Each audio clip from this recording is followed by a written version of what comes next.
시간 하나님의 말씀을 봉독해 올리겠습니다. 다 함께 일어나셔서 하나님 말씀을 봉독해 올리겠습니다. 오늘 하나님의 말씀은 사도행전 1장 6절에서 11절까지에 있는 말씀인데요. 여러분 다 함께 우리 받들어 봉독하겠습니다. 읽겠습니다. 저희가 모였을 때에 예수께 묻자와 가로되 주께서 이스라엘 나라를 회복하심이 이때니까 하니 가라사대 때와 기한은 아버지께서 자기의 권한에 두셨으니 너희의 알 바 아니요 오직 성령이 너희에게 임하시면 너희가 권능을 받고 예루살렘과 온 유대와 사마리아와 땅 끝까지 이르러 내 증인이 되리라 하시니라. 이 말씀을 마치시고 저희 보는 데서 올리어 가시니 구름이 저를 가리워 보이지 않게 하더라. 올라가실 때에 제자들이 자세히 하늘을 쳐다보고 있는데 흰옷 입은 두 사람이 저희 곁에 서서 가로되 갈릴리 사람들아 어찌하여 서서 하늘을 쳐다보느냐. 너희 가운데서 하늘로 올리우신 이 예수는 하늘로 가심을 본 그대로 오시리라 하였느니라. 아멘. 앉으십시오. 오늘 본문의 말씀으로 구원의 문이 닫히기 전 힘써 복음을 전하십시오 라는 제목으로 여러분과 함께 말씀을 나누겠습니다. 우리 제목이 길지만 한번 같이 읽어볼까요? 시작. 구원의 문이 닫히기 전 힘써 복음을 전하십시오. 아멘.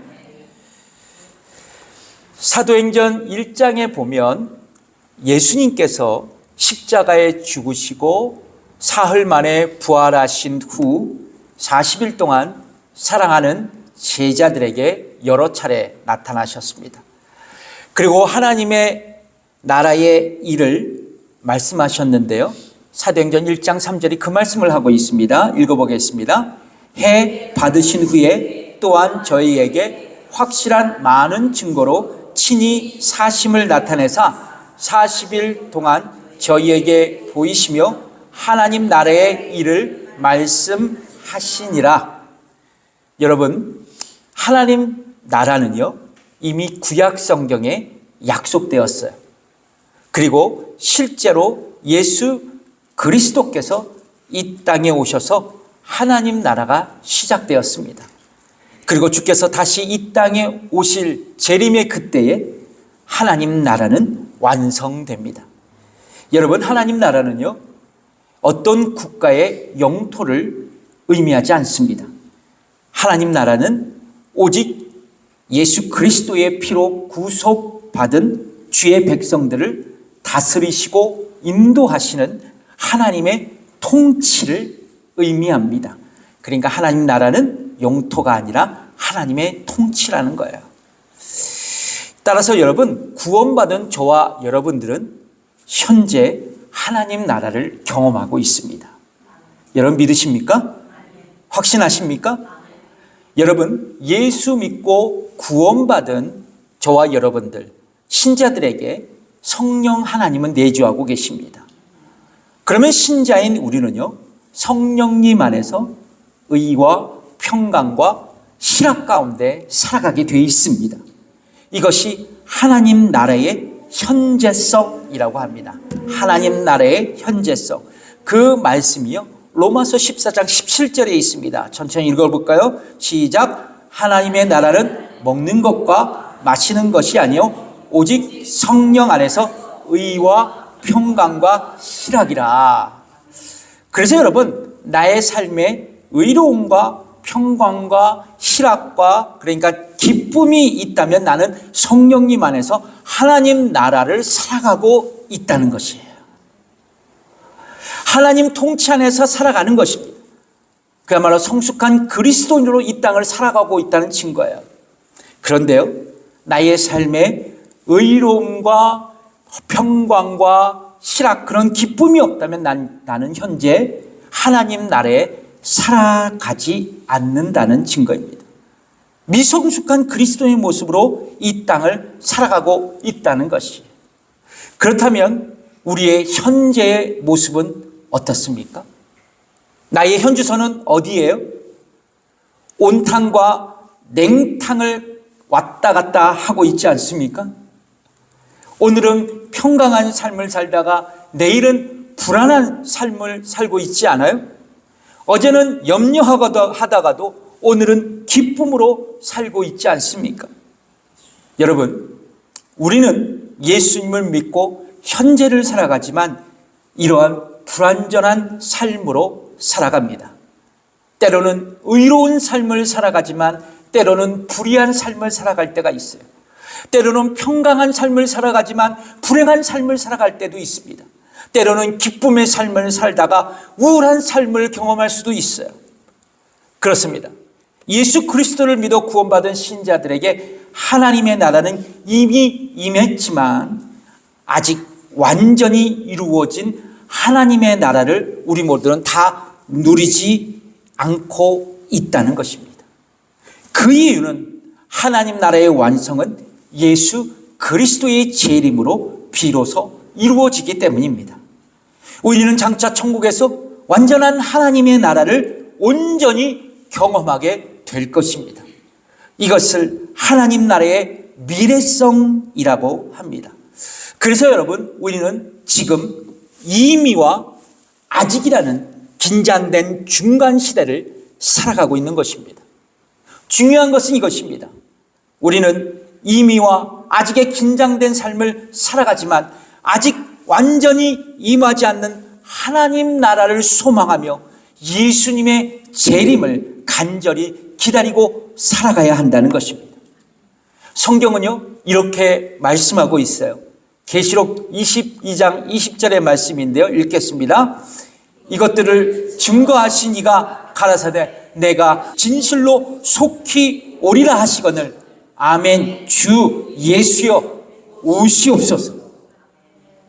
예수님은요, 친히 당신 자신이 곧 다시 오실 것을 선포하시자 사도 요한은 즉각 이렇게 응답합니다. 아멘. 주 예수여 오시옵소서. 저는 성경이 없지만 요거 한마디 하나 딱 첨가하면 어떨까? 아멘. 주 예수여 어서 오시옵소서. 아멘이십니까? 어서 오시옵소서. 여러분, 이 고백은 사도 요한만의 고백이 아닙니다. 저와 여러분, 우리의 고백이 되어야 합니다. 그렇다면 여러분, 하나님 나라가 완성되는 예수님의 재림에 대해 성경은 어떻게 말씀하고 있을까요? 첫 번째 한번 읽어보겠습니다. 시작. 성경은 예수님의 재림을 약속하였습니다. 여러분, 성경의 주제는 예수 그리스도세요. 여러분 동의하십니까? 그러니까 성경은 창세기부터 그리고 말라기까지 예수 그리스도께서 이 땅에 오실 것을 예언했고 사람들은 예언된 메시아를 열망하며 살아갔습니다.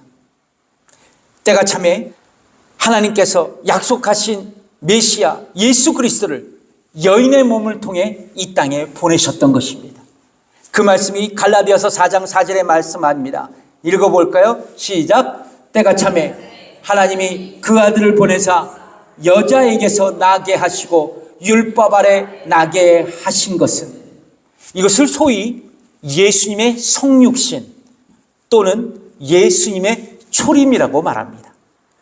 또한 성경은 육신을 입고 이 땅에 오시고 3년의 공생을 마치신 다음 하늘로 승천하신 예수님께서 이 땅에 다시 오신다는 것을 약속하고 있습니다.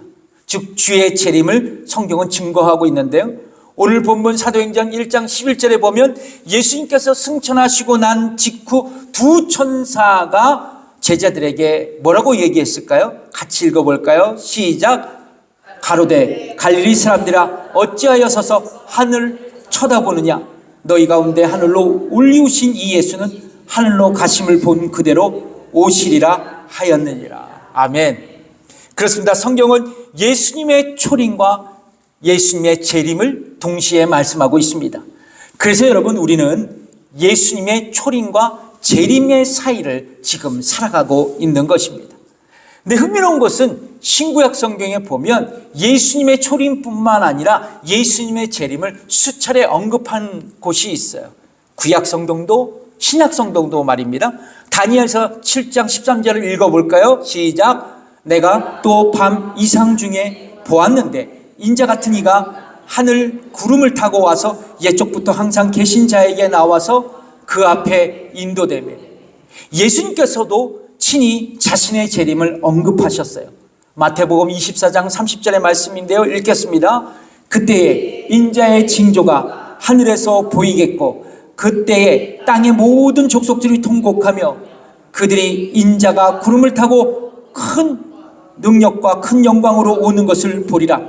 바울도 이렇게 증거하죠. 데살로니가전서 4장 16절입니다. 읽겠습니다.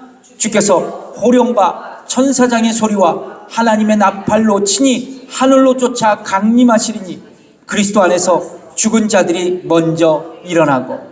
그러니까 성경은 이 밖에도 상당히 많은 부분에서 예수님의 재림을 언급하고 있습니다. 성경의 증거가 바로 예수님의 재림이에요. 그럼에도 불구하고 여러분, 예수님의 재림을 믿지 않는 사람들이 많아요. 주의 재림을 부정하고 있는 사람들이 많습니다. 알버트 슈바 있죠? 브릿지 부리, 그리고 말틴 워너 같은 자유주의 신학자들은 예수님의 재림을 문자적 사건이 아니라 상징적 비유적 사건으로 해석해야 한다고 주장합니다. 실제적인 사건이 아니라는 거예요. 상징적인 사건이라는 겁니다. 어떤 사람들은 이미 예수님께서 재림하셨기 때문에 재림을 기다릴 필요가 없다고 말하는 사람도 있어요. 더 나아가서 성령께서 우리와 늘 함께 하시기 때문에 주께서 다시 오실 필요가 없다고 얘기하는 사람들도 많이 있습니다. 그래서 예수님의 재림을 부정하는 사람들이 너무 많아요. 그렇다면 여러분, 왜 주의 재림을 믿지 못하는, 그리고 예수님의 재림을 부정하는 사람들은 어떤 이유로 이런 주장을 하게 되었을까? 성경이 진단하는 말씀 한번 들어보세요.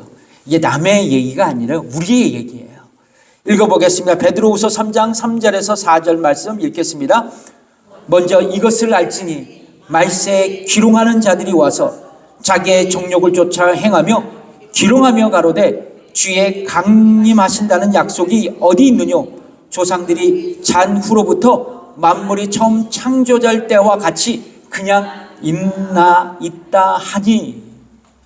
그렇습니다. 재림을 믿지 않고 부정하는 사람들이요, 자기의 정욕을 쫓아, 자신의 욕심을 쫓아, 세상의 재미를 쫓아 이 세상을 살아가기 때문에 그들이 부정한다고, 주의 재림을 부정한다고 성경은 증거하고 있습니다. 신학자 안토니 후쿠마의 책 개혁주의 종말론에서 그는 이렇게 얘기하고 있습니다. 제가 읽어드릴게요. 아마 여러분 동의하실 것입니다. 오늘날 예수 그리스도의 교회를 특징 지우고 있는 것은 그리스도의 재림에 대한 생생한 기대이다. 만일 이러한 기대가 있지 않는다면 무엇인가 근본적으로 잘못되고 있다는 것이다. 그리스도의 재림에 대한 기대를 상실하는 데 있어서 여러 가지 이유가 있을 수 있다. 아마도 오늘날의 교회가 너무나도 물질적이며 세속적인 것에 연연하고 있기 때문에 재림에 대한 관심이 우리 관심사 속에서 사라지고 있는 것일 것이다. 여러분 동의하십니까? 그렇습니다. 세상 사람들은 자신의 정욕과 욕망과 재미를 만족시키기 위해 세상을 살아갑니다. 그래서 기독교가 말하는, 교회에서 말하는 예수님의 재림 또는 세상의 종말, 마지막 때의 이야기를 고리타분한 옛날 이야기로 설교로 치부합니다. 그런데 이런 현상은 불신자들에게만 해당하는 것이 아니라는 거예요. 애석하지만 저와 여러분에게도, 신자들에게도 존재한다는 것입니다. 그렇습니다. 이 시대를 살아가는 그리스도인들에게 주의 재림에 대한 긴박성과 절박성이 사라지고 있다는 것이에요. 왜냐고요? 방금 전에 말씀드렸지만 이 세상살이가 너무나도 좋고 이 세상이 너무나도 재미있고 교회조차도 물질적인 것에, 세속적인 것에 연연하고 있기 때문에 그래요. 여러분, 우리는 어떻습니까? 예수님께서 이 땅에 재림하신다는 것을 참으로 여러분 믿고 계십니까? 믿고 계세요? 그렇다면 예수님의 재림이 우리에게 왜 그렇게 중요할까? 왜 믿고 확신하고 왜 그래서 우리에게 예수님의 재림이 중요할까? 여러 가지가 이유가 있겠지만 바로 예수님의 재림이 구원의 완성이 되기 때문이에요. 예수님의 재림이 구원의 완성이 되기 때문이에요. 여러분, 그리스도인들에게 죽음은 피할 수 없는 사실입니다. 마찬가지로 부활도 우리에게 확실한 사실이에요. 고린도전서 15장 51절에서 52절의 말씀을 읽어볼까요? 시작. 보라, 내가 너희에게 비밀을 말하노니 우리가 다 잠잘 것이 아니요 마지막 나팔에 순식간에 호련히 다 변화하리니 나팔 소리가 나매 죽은 자들이 썩지 아니할 것으로 다시 살고 우리도 변화하리라. 데살로니가전서 4장 15절에서 17절 한 번 더 읽어볼까요? 읽겠습니다. 우리가 주의 말씀으로 너희에게 이것을 말하노니 주 강림하실 때까지 우리 살아남아있는 자도 자는 자보다 결단코 앞서지 못하리라. 주께서 호령과 천사장의 소리와 하나님의 나팔로 친히 하늘로 쫓아 강림하시리니 그리스도 안에서 죽은 자들이 먼저 일어나고 그 후에 우리 살아남아 있는 자도 저희와 함께 구름 속으로 끌려올려 공중에서 주를 영접하게 하시리니 그리하여 우리가 항상 주와 함께 있으리라. 아멘. 예, 부활의 말씀입니다. 그렇습니다. 주께서 재림하실 때 성도들에게 부활의 사건이 일어납니다. 여러분, 하나님의 자녀요, 성도된 우리가 죽으면 우리의 영혼은 즉각적으로 천국에 올라갑니다. 하나님의 품에 돌아간다는 거예요. 그러면 여기서 구원이 끝나느냐? 아닙니다. 여기서 구원이 아니에요. 육체의 완전한 구속의 날이 우리에게 남았습니다. 바로 성도의 부활입니다. 그러니까 예수님께서 재림하실 때 먼저 주 안에서 죽은 자가 먼저 부활하고 그 후에 살아있는 성도들은 죽음을 맛보지 않고 영광스러운 모습으로 변화하여 하나님 안에 품에 다시 올라간다는 것입니다. 하나님의 품에 안긴 그의 영혼과 결합해서 천국에서 영원한 삶을 실제적으로 살아가게 되는 거예요. 여러분, 그래서 천국의 삶은 추상적인 게 아닙니다. 천국의 삶은 실질적이에요.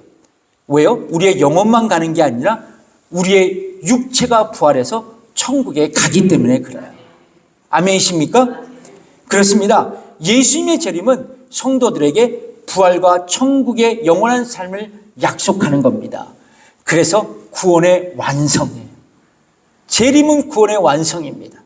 그래서 주의 재림은 성도들에게 축복된 시간이에요. 옆분과 인사하겠습니다. 예수님의 재림은 하나님의 축복입니다. 두려워하지 마세요. 무서워하지 마세요. 일반적으로 예수님의 재림을 세상의 종말이라고 생각합니다. 그래서 두려워해요. 끔찍하게 여깁니다. 그러나 성도들에게 주의 재림은 뭐예요? 영원한 삶의 시작이 되는 축복된 시간입니다. 그러므로 여러분, 우리는 예수님의 재림을 사모하며 기다려야 합니다. 왜냐하면 우리가 은혜로 받은 그 구원이 완성되는 날이기 때문에 그렇습니다. 하나님 나라가 완성되는 예수님의 재림에 대해 성경은 어떻게 말씀하고 있을까요? 첫 번째, 성경은 예수님의 재림을 약속하였습니다. 두 번째, 성경은 예수님의 재림을 준비하며 살아가라고 말씀하였습니다. 한번 따라해 볼까요? 시작. 성경은 예수님의 재림을 준비하며 살아가라고 말씀하였습니다. 예. 여러분, 보통 신학적으로 종말론을 말할 때 두 가지를 말하고 있습니다. 하나는 개인적인 종말론입니다. 개인적인 종말론이에요. 요즘 100세 시대죠. 여러분 아십니까? 요즘 100세 시대라는 거? 예. 100세 시대에 우리는 다 살아가고 있어요. 그래서 사람들은요, 잘 죽는 것, 웰다잉에 대해 지대한 관심을 갖습니다. 마찬가지로 성경은 우리에게 어떻게 죽음을 맞이할 것인가 그런 질문을 던지고 또한 동시에 해답을 주고 있습니다. 여러분, 성경 우리에게 뭐라고 말씀하냐면 모든 사람은 자신의 허물과 죄로 영원히 죽을 수밖에 없는 존재였다라고 말하고 있어요. 그런데 예수님을 믿으면 영생의 삶이 주어져서 마지막 때에 이미 죽은 신자들은 죽은 육체가 부활하여 그의 영혼과 결합하여 천국에서 영원한 삶을 살아가게 될 것이고, 죽지 않고 살아있는 신자들은 예수님이 오실 때 그의 육체가 영광스러운 모습으로 변하여 그의 영혼과 결합해서 천국에서 영원한 삶을 살아가게 된다고 말씀하고 있어요. 그래서 그리스도인들의 죽음이 마지막이 아니라 천국에서의 새로운 출발이 되는 것입니다. 이것이 그리스도인들의 개인적인 종말론이에요. 그래서 여러분의 종말, 나의 종말은 결론은 어디다? 천국이에요. 아멘이십니까? 그래서 여러분, 개인적인 종말을 두려워하지 마세요. 그건 참 바보 같은 짓입니다. 여러분, 우리의 개인의 종말은 죽음 위에 뭐가 있어요? 영원한 천국이 우리에게 기다리고 있다는 거예요. 자, 이것이 개인적인 종말론이라면 다른 차원의 종말론이 있습니다. 우주적인 종말론이 있어요. 이것은 개인적인 차원을 넘어 마지막 때 온 우주에 일어날 중요한 사건들을 성경은 언급하고 있습니다. 예수님의 재림, 천년왕국, 그리고 신자와 불신자의 마지막 심판에 대해 성경은 얘기하고 있습니다. 이게 우주적 종말론이에요. 이 중에서 성경은 예수님의 재림을 아주 비중 있게 말씀하고 있어요. 그렇다면 여러분, 예수님 언제 재림하실까요? 언제 오시죠? 역사적으로 이 문제에 대해 논란이 계속되고 있습니다. 특히 시한부 종말론에 주장하는 사람들에 의하면 예수님께서 언제 어디서 재림하신다는 것을 주장해요. 이것은 비성경적인 생각들입니다. 대표적으로 여호와의 증인이 그래요. 여호와의 증인은 1914년 10월 1일 예수님이 재림하실 것이라고 주장했습니다. 그러나 그들의 주장은 틀렸고, 여호와의 증인의 그 창시자 러셀이라는 사람은 2년 후 1916년에 죽습니다. 한국에서도 여러분 기억하시죠? 과거 다미선교회에 소동이 있었습니다. 1992년 10월 28일 휴거가 일어난다고 주장했는데요. 모든 뉴스가 생중계로 중계했던 국민적 관심사였습니다. 아마 기억나실 거예요. 저도 그 생방송으로 그 뉴스를 봤는데요.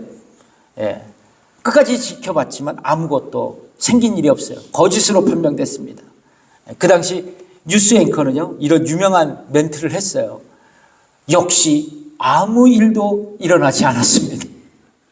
역시 아무 일도 일어나지 않았습니다. 그렇습니다. 성경은 결코 주님의 재림의 정확한 시간이나 장소를 언급한 적이 없습니다. 그러나 성경은 이렇게 말씀하고 있어요. 마태복음 24장 36절 말씀입니다. 읽어보겠습니다.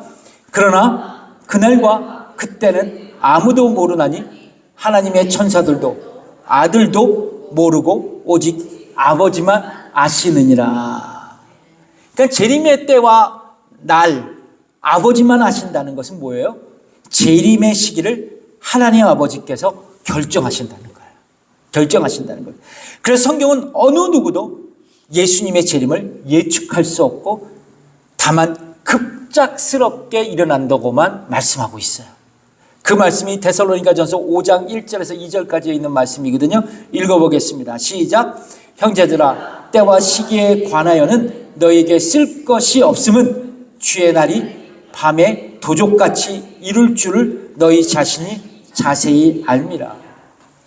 여러분, 도둑이 우리에게 뭐 예고하고 집에 들어옵니까? 아니죠. 말 그대로 도둑은 도둑같이 집에 들어옵니다. 뭐 나 들어오겠다고 광고하고 들어오지 않는다는 거예요. 갑작스럽게 들어온다는 겁니다. 마찬가지요.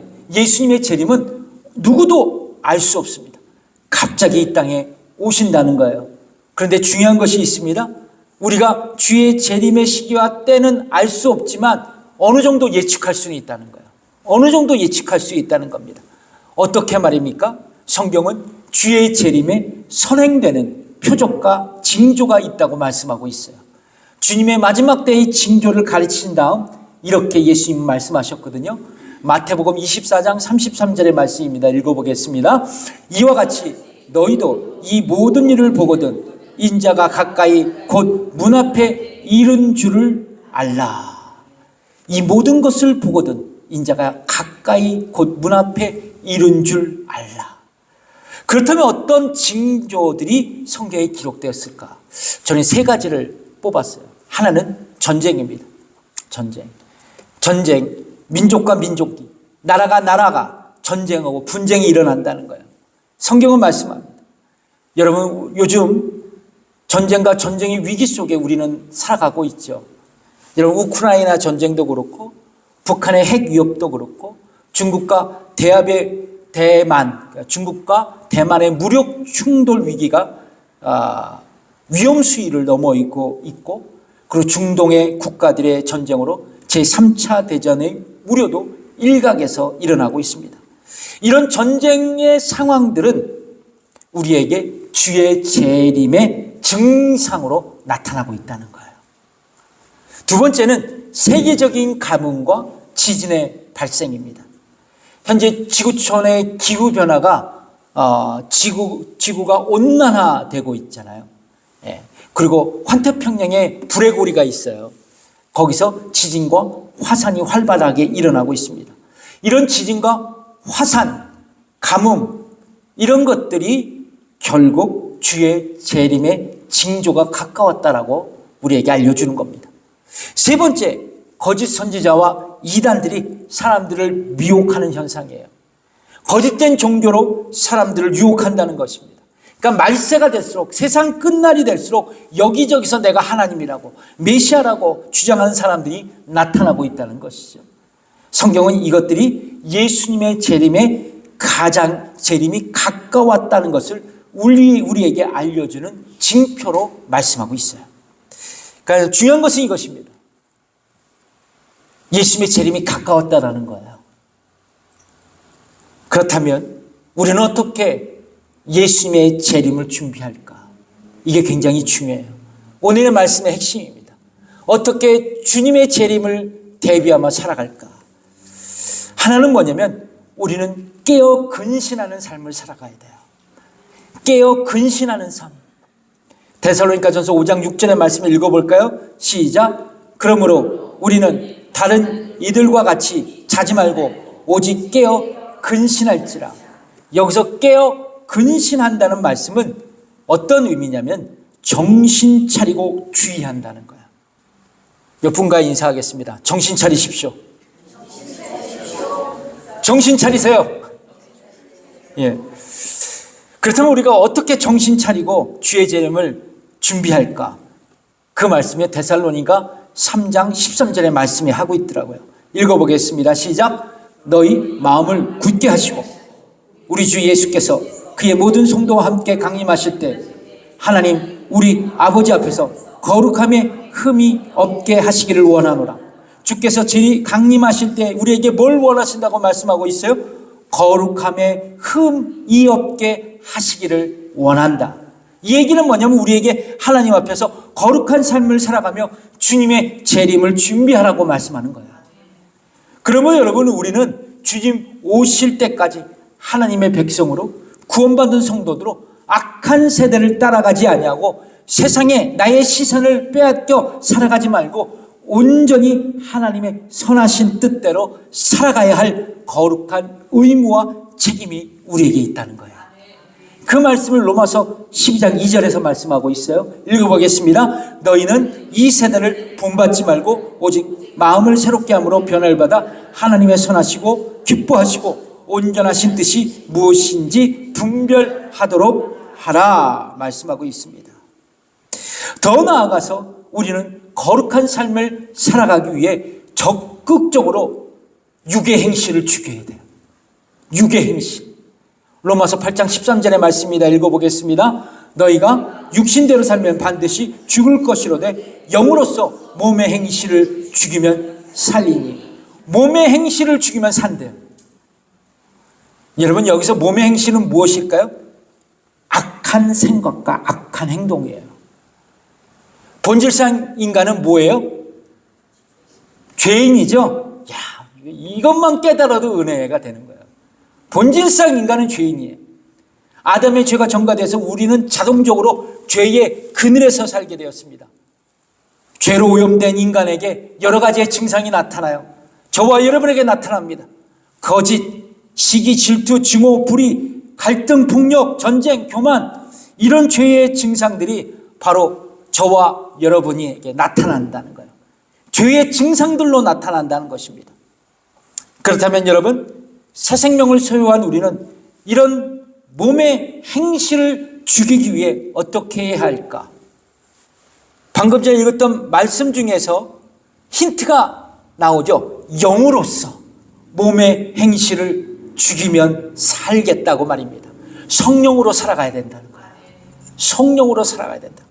갈라디아서 5장 16절에서 17절 말씀을 읽겠습니다. 시작. 내가 이르노니 너희는 성령을 쫓아 행하라. 그리하면 육체의 욕심을 이루지 아니하리라.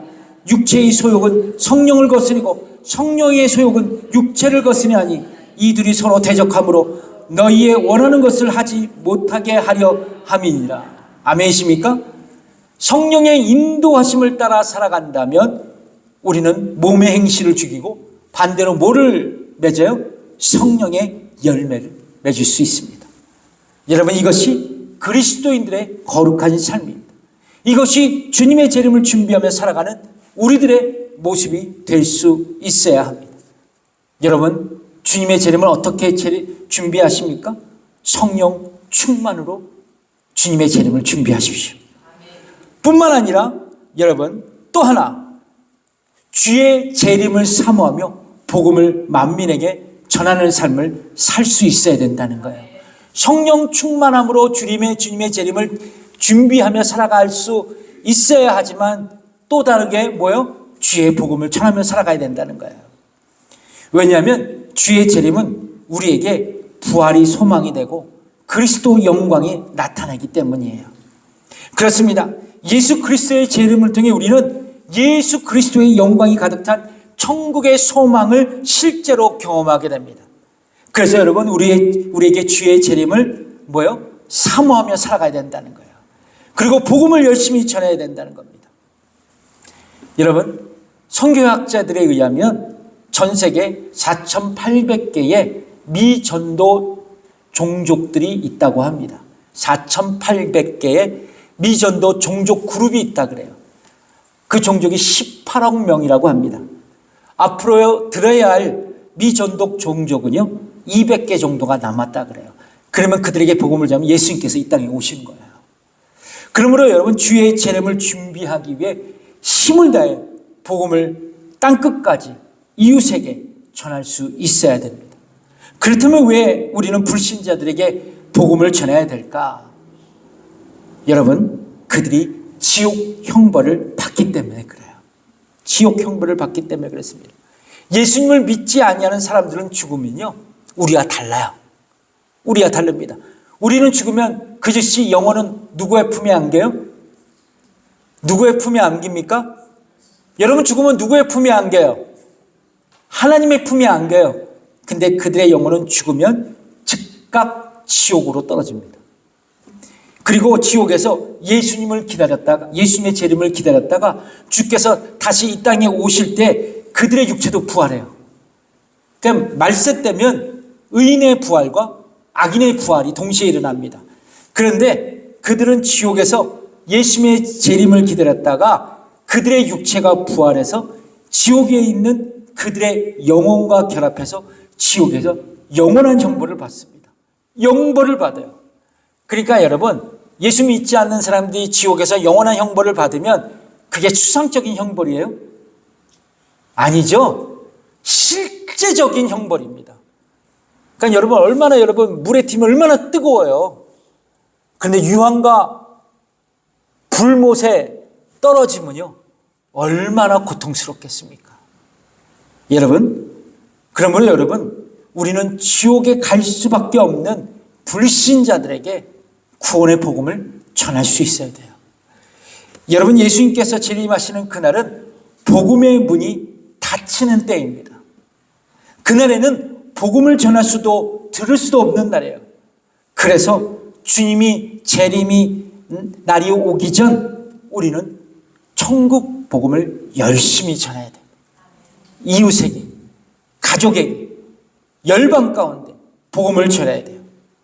여러분, 예수님의 재림을 사모하십니까? 주께서 이 땅에 빨리 오시기를 소망하세요? 그렇다면 천국 복음을 우리의 가족, 우리의 이웃, 열방 가운데 전하십시오. 구원의 문이 닫히기 전 힘써 복음을 전하는 저와 여러분이 되시길 주님의 이름으로 축복합니다. 기도하겠습니다.